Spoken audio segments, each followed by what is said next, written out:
প্রধানমন্ত্রীর মেয়াদ সম্পর্কিত ওনারা একটা চিন্তা করছেন যে পাল্টা কোনো প্রস্তাব দিতে পারেন কেন আমাদের বিপক্ষে, ওইটা পেলে আমরা আলোচনা করব। বেসিক ডেমোক্রেটিক স্টাইলের বিরুদ্ধে যে মেম্বাররা ইলেক্টেড হবে তারা চেয়ারম্যান মানাবে, এই তো এটার বিরুদ্ধে আমরা বলেছি সরাসরি ভোটে নির্বাচিত প্রতিনিধির মাধ্যমে রাষ্ট্রশাসিত হবে, এটার সংবিধানের মূল এসেন্স বক্তব্য।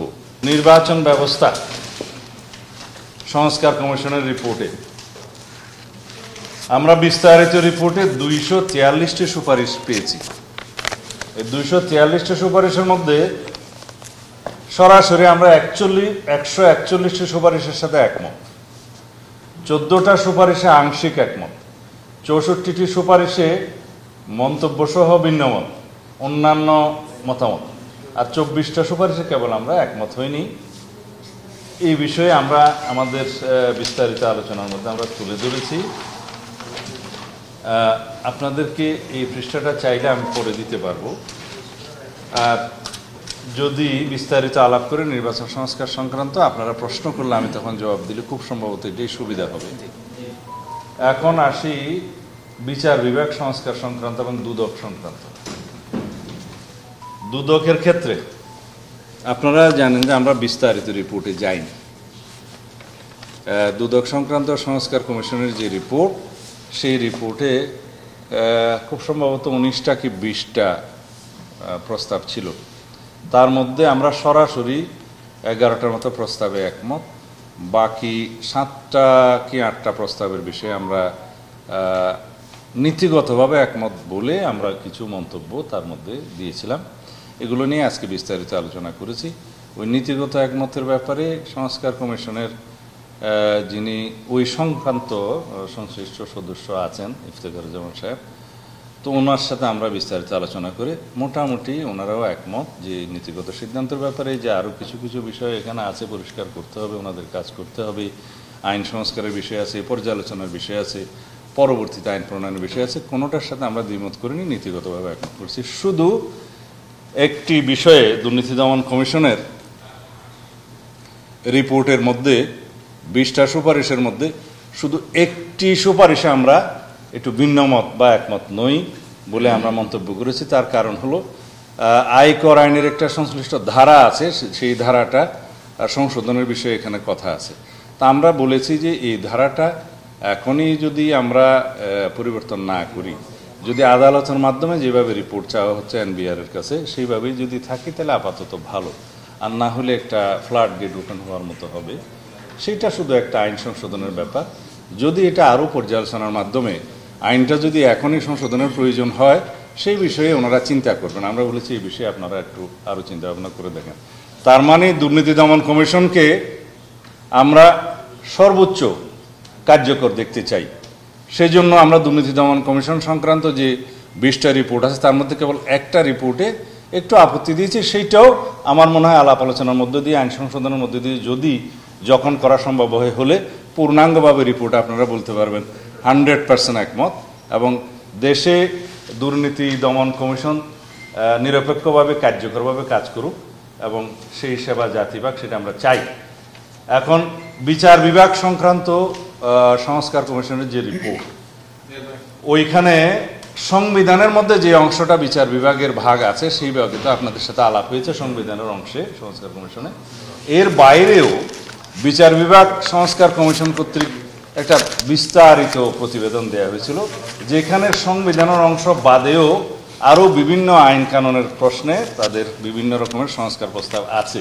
জেলা পরিষদ সমন্বয় কাউন্সিল একটা বিষয়, এটা একটা বিষয় আমাদের অবস্থানটা। আরেকটা বিষয় হচ্ছে উপজেলা পরিষদ নির্বাচন, ইউনিয়ন পরিষদ নির্বাচনে আলাদা চেয়ারম্যান পদপ্রার্থী থাকবে না, শুধুমাত্র এটা একটা কাউন্সিলের মধ্যে দিয়ে চেয়ারম্যান নির্বাচিত হবে। সেটা নিয়ে আপনাদের সাথে আলোচনা। আমরা বেসিক ডেমোক্রেটিক স্টাইলের বিরুদ্ধে যে মেম্বাররা ইলেক্টেড হবে তারা চেয়ারম্যান মানাবে, এই তো এটার বিরুদ্ধে আমরা বলেছি সরাসরি ভোটে নির্বাচিত প্রতিনিধির মাধ্যমে রাষ্ট্রশাসিত হবে, এটার সংবিধানের মূল এসেন্স বক্তব্য। সেটা গেল। আর ওই যে জাতীয় সমন্বয়, জেলা সমন্বয় কাউন্সিল, ওই মতামতের সাথে আমরা একমত পোষণ করেছি। সেটা আগেরও ছিল যে ডিস্ট্রিক্ট ডেভেলপমেন্ট কোঅর্ডিনেটর ছিল, যা জেলা উন্নয়ন সমন্বয় কমিটি ছিল, সেই আদলে স্থানীয় সরকারের বিভিন্ন পর্যায়ের প্রতিনিধিদের সমন্বয়ে যে জেলা সমন্বয় কাউন্সিল বা যে নামে ডাকা হোক সেটা গঠন করা যেতে পারে। আমরা একমত। যেটা বলেছিলাম যে মনে হয় 131টা প্রস্তাব সংবিধান সংক্রান্ত বিষয় আছে, এই কাগজগুলো এখানে হাতে নেই। তার মধ্যে স্প্রেডশিটে আসছিল মাত্র 70টি, এটা নিয়ে আমি আলাপ করতে চাই না। 131টার মধ্যে সংবিধানের কি কি বিষয়ে আপনারা মেজর বিষয়গুলো আপনারা নিশ্চয়ই জানেন, সেই বিষয়গুলোতে আমরা অনেকটা কাছাকাছি আসতে পেরেছি। যেমন সংসদের বাকিগুলো তো সবই একমত, সংসদের উচ্চকক্ষ প্রতিষ্ঠিত হলে সেখানে 100 সদস্যের বিষয়ে ওনারাও একমত, আমরাও একমত। নারীর আসন যেটা হবে 100, সেখানে আমাদেরই প্রস্তাব 50 থেকে 100 করে, সেখানে ওনারাও একমত, আমরাও একমত। বাট এই দুই ক্ষেত্রে নির্বাচন প্রক্রিয়া নিয়ে আমাদের সাথে ওনাদের একটু ভিন্ন মত আছে। তারপরে প্রধানমন্ত্রীর মেয়াদ সম্পর্কিত ওনারা একটু চিন্তা করছেন যে পাল্টা কোনো প্রস্তাব দিতে পারেন কেন আমাদের বিপক্ষে, ওইটা পেলে আমরা আলোচনা করব। তারপরে একই ব্যক্তি প্রধানমন্ত্রী, হাউস অব দি লিডার এবং পার্টির চিফ হতে পারবেন না, সেই বিষয়ে আমরা আপনাদের সাথে যথেষ্ট আলাপ আলোচনা করেছি, আবার করার প্রয়োজন নেই। সংবিধানের মূলনীতির বিষয়ে মানে যেটা প্রিয়াম্বলের মধ্যে আসবে, সেখানে সাম্য, মানবিক মর্যাদা এবং সামাজিক সুবিচারটা আমরা ইনক্লুড করব। আর আপনারা যদি চান পঞ্চম সংশোধনী পরবর্তীতে যেইভাবে প্রস্তাবনাটা ছিল সেটার কপি আমরা দিতে পারি, অথবা আপনারা কালেকশন করতে পারেন, তার সাথে আমরা একমত। এবং ওইটার সাথে সাম্য, মানবিক মর্যাদা এবং সামাজিক নির্বাচন আমরা অ্যাড করতে চাই। একই মূলনীতি রাষ্ট্র পরিচালনার মূলনীতির ক্ষেত্রে আর্টিকেল 8, 9, 10 এবং 12 প্রবাবলি এগুলো যে ওনারা রিপ্লেস করতে চেয়েছিলেন, আমরা বলেছি রিপ্লেস করার সাথে আমরা একমত, কারণ ওখানে ধর্মনিরপেক্ষতা আছে, এটার বিরুদ্ধে আমরা। নতুন করে যে বহুত্ববাদ প্রস্তাব করা হয়েছে সেটারও বিরুদ্ধে আমরা। তা আমরা সেই আর্টিকেলগুলো রিপ্লেস করা হোক, এটার সাথে একমত। কিন্তু কি দিয়ে রিপ্লেস করা হবে সেটা বলেছি যে পঞ্চম সংশোধনীতে গৃহীত, অর্থাৎ পঞ্চদশ সংশোধনীর পূর্ববর্তী অবস্থার যে রাষ্ট্র পরিচালনার মূলনীতিগুলো আছে ওগুলো রিপ্লেস করা হোক। তো ওনারা মোটামুটি রাজি হয়েছেন, তবে ওনারা পরবর্তীতে সিদ্ধান্ত নেবেন। আর রাষ্ট্র পরিচালনার কিছু মূলনীতির ক্ষেত্রে আর্টিকেল 13 থেকে আর্টিকেল 23 ক পর্যন্ত যে ওনারা নতুনভাবে প্রস্তাব করেছেন যে এগুলোকে আমরা ফান্ডামেন্টাল রাইটস সেকশনে নিয়ে গিয়ে স্বাধীনতা এবং মৌলিক অধিকার নামে আলাদা একটা চ্যাপ্টার করতে পারি কিনা, সেই বিষয়ে আমরা একমত হতে পারিনি। কারণ আমরা বলেছি যে ফান্ডামেন্টাল রাইটস ভাগে যখন আমরা এগুলো শিফট করব, তখন এটা রাষ্ট্রের জন্য বাধ্যতামূলক হয়ে যাবে এনশিওর করা।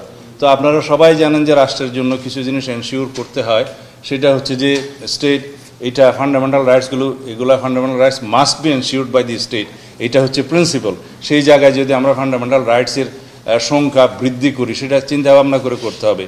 তবে যেমন সবার জন্য স্বাস্থ্য সুরক্ষা, জরুরি চিকিৎসা প্রাপ্তি, ইন্টারনেট প্রাপ্তি সহ ন্যূনতম মজুরির ক্ষেত্রে যে প্রস্তাবগুলো এসছে, এগুলো ফান্ডামেন্টাল রাইটস সেকশনে শিফট করে এটা বাস্তবায়ন করা যায় কিনা, বলবৎযোগ্য করা যায় কিনা, সে বিষয়ে আমরা নীতিগত একমত হয়েছি।